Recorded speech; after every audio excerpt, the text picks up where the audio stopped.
Hey, what's up guys? Welcome back to the channel.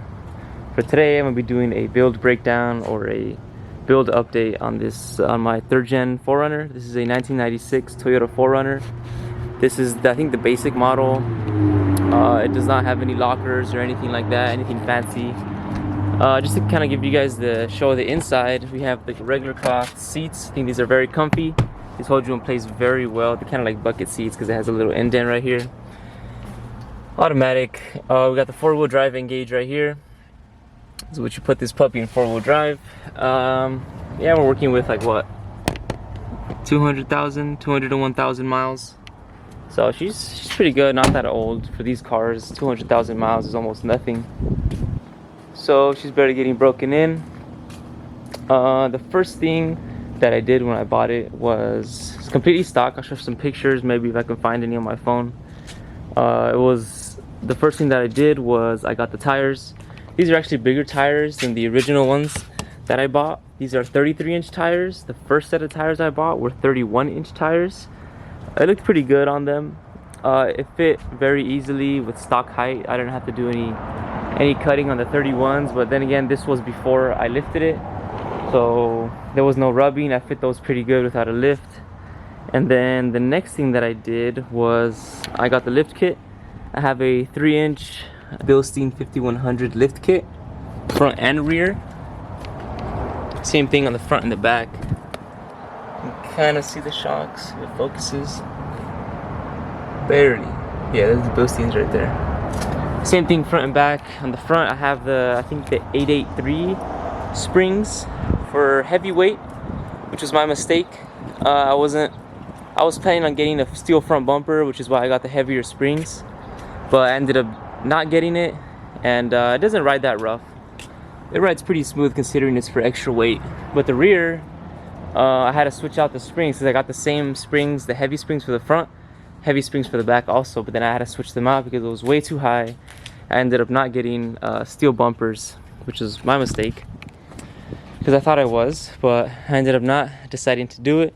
So I switched to the 8.9, was it the 891 springs, I believe? Less of a lift for less weight. And I think it sits very flush, like it sits perfect. The front height versus the rear height, it's pretty even along the top.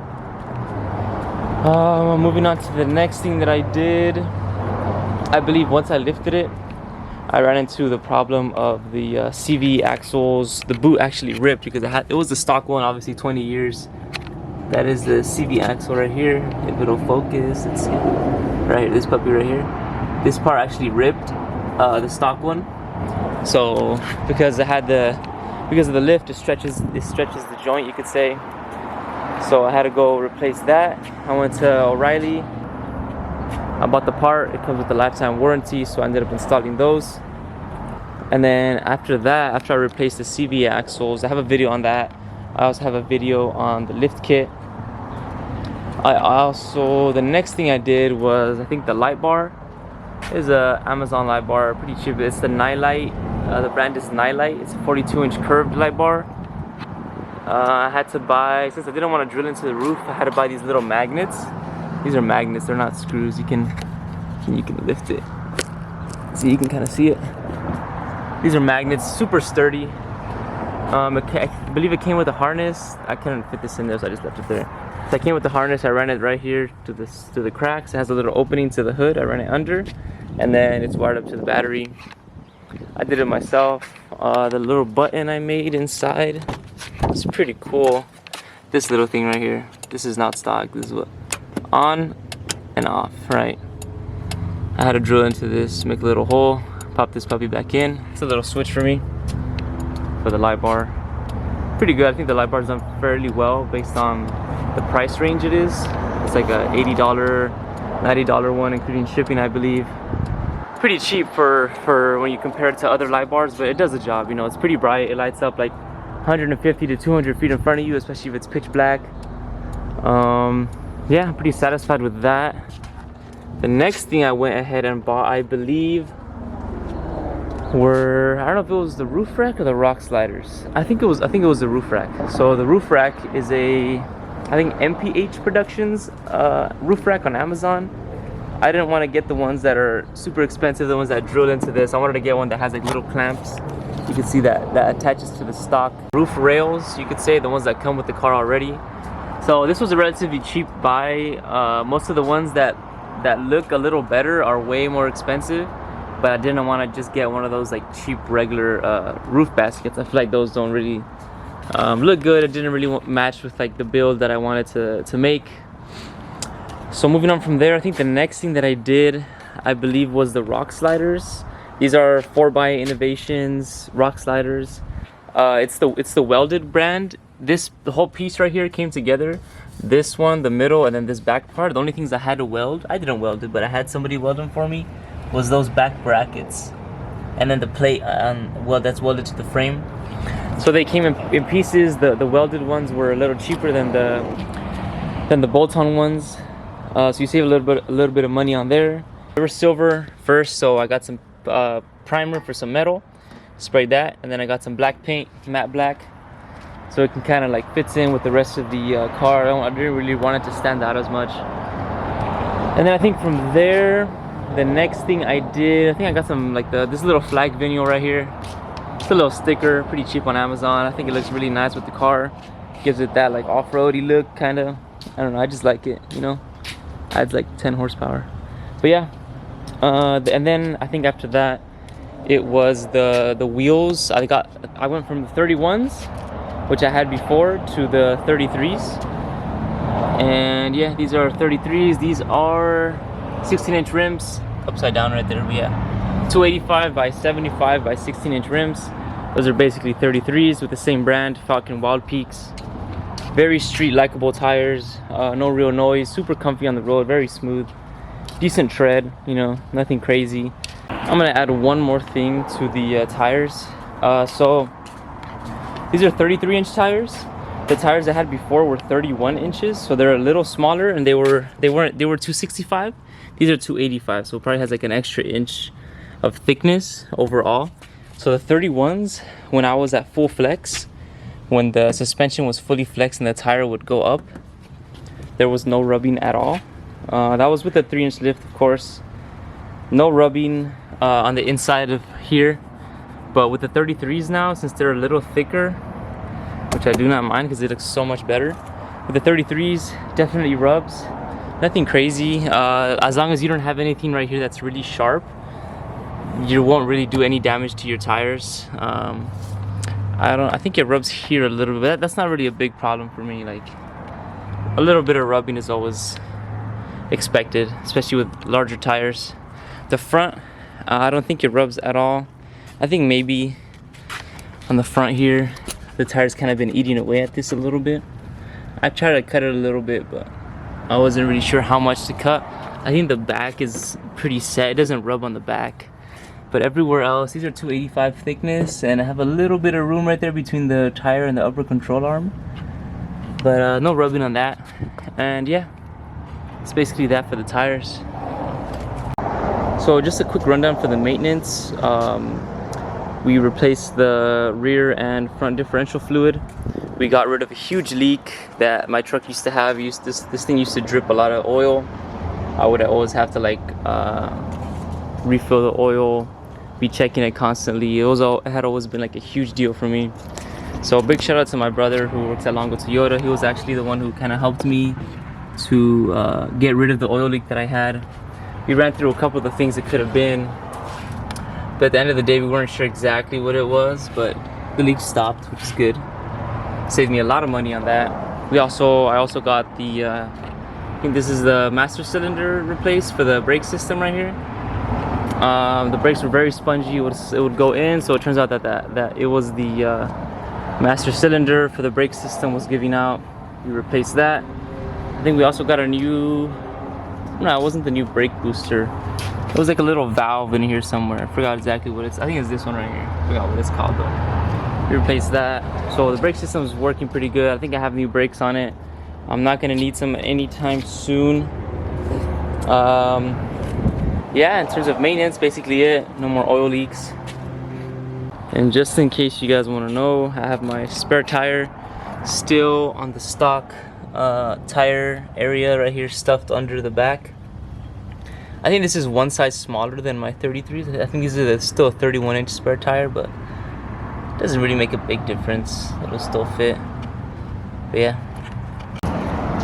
One thing I forgot to mention that I also did, along with, you could say, the suspension stuff, the lift kit, the CV axles, as we've said. I also got the front differential drop kit, which is basically just these little thingies right here. So that's there to reduce the angle between, that the lift is making with the CV axle, which is the little boot thing right there that flexes when you turn the wheel. Also with articulation, I believe, when it flexes up and down. So this is to kind of help reduce that, so it's less of an angle, because the more you lift the vehicle, the more of a distance it creates for the CV axle. So for the last part, since it's basically an off-road build, it's meant to go off-roading, as you can already tell. I got some things to help me with that. So here we have a 5-gallon, I believe it's a 20-liter jerry can gas tank. This is kind of on the bigger side of what people usually get for like an extra gas tank. Usually they get like a 1-gallon, 2-gallon.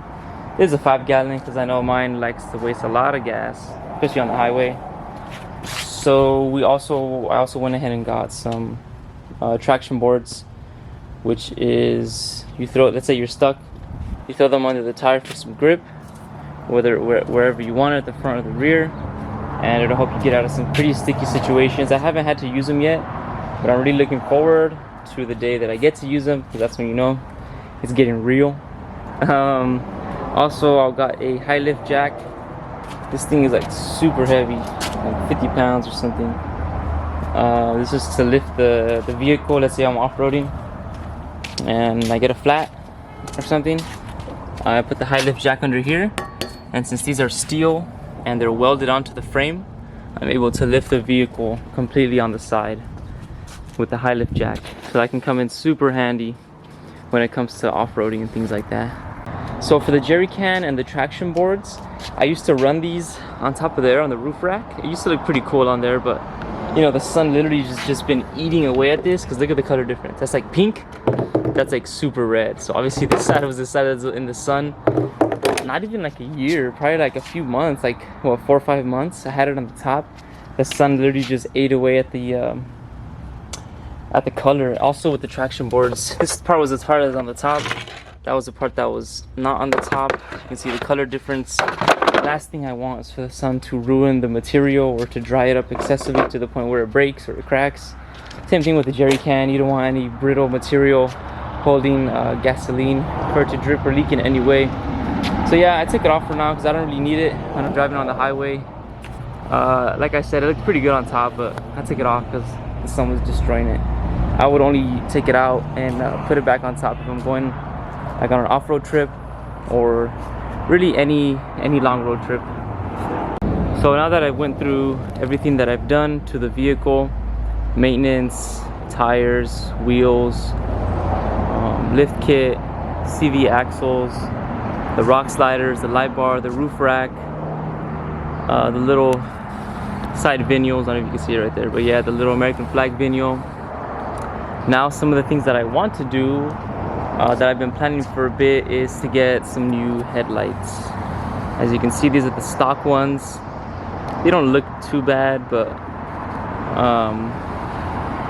from looking at other people with 4Runners, I think the aftermarket headlights would make a huge difference to the look of the vehicle.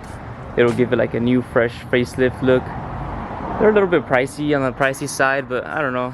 Once I look into it, I'll probably get some good ones. I think they'll look so much better.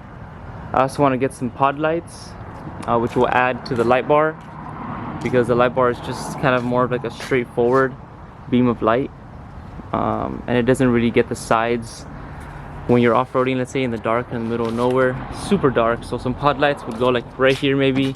I'd probably find a way to mount them under or on the side, so I don't have to drill into the hood. It'll basically give me a more dispersed light pattern, give me that full 180, because when you're off-roading in the night and like in the middle of nowhere, whether it be in the desert or like a forest, super pitch black, you literally can't see anything, and the light bar sometimes just does not cut it. So I want to get some pod lights to disperse the light sideways, get some full 180 light going around the vehicle. And yeah, as of now, that's basically the only things that I'm looking forward to in terms of adding to the vehicle. Like I said, the headlights and the pod lights. So yeah, stay tuned guys. If I get those done, I'll probably do a video on that, kind of doing a little review, the before and after. I know the headlights would be a huge difference, but I feel like the pod lights also would make a good difference as well when driving in the night. So thank you guys. If you guys like the video, give it a thumbs up, hit the subscribe button, and yeah, that's it for today.